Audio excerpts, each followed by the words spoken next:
भारतीय संविधान का यो अनुच्छेद 324 भारत में चुनावों को निष्पक्ष और स्वतंत्र रूप से कराने के लिए उन चुनाव आयोग इलेक्शन कमीशन को बहुत महत्वपूर्ण शक्तियां देता है। इसे आसान भाषा में ऐसे समझ सकते हैं। चुनावों का मालिक कौन?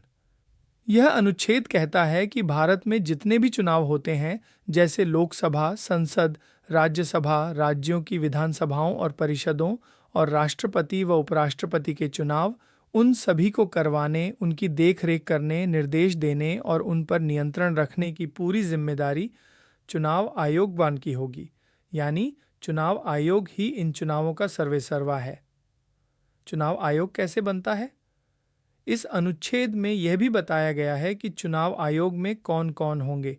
इसमें एक इन मुख्य चुनाव आयुक्त चीफ इलेक्शन कमिश्नर होता है और जितने अन्य चुनाव आयुक्त इलेक्शन कमिश्नर्स राष्ट्रपति को जरूरी लगें वे हो सकते हैं।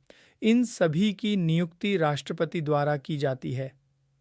चुनाव आयुक्तों की सुरक्षा। चुनाव आयुक्तों को आसानी से उनके पद से नहीं हटाया जा सकता।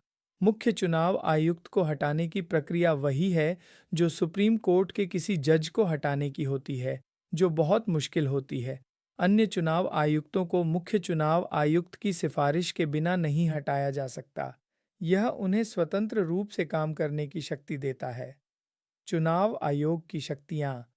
इस अनुच्छेद के तहत चुनाव आयोग के पास कई महत्वपूर्ण शक्तियां हैं, जैसे चुनावों की तारीखें तय करना और पूरा चुनावी कार्यक्रम बनाना, मतदाता सूचियां तैयार करना और उनमें सुधार करना, राजनीतिक दलों को मान्यता देना और उन्हें चुनाव चिन्ह आवंटित करना, चुनावों को निष्पक्ष और शांतिपूर्ण ढंग से संपन्न कराने के लिए नियम बनाना और उनका पालन करवाना, जैसे आदर्श आचार संहिता।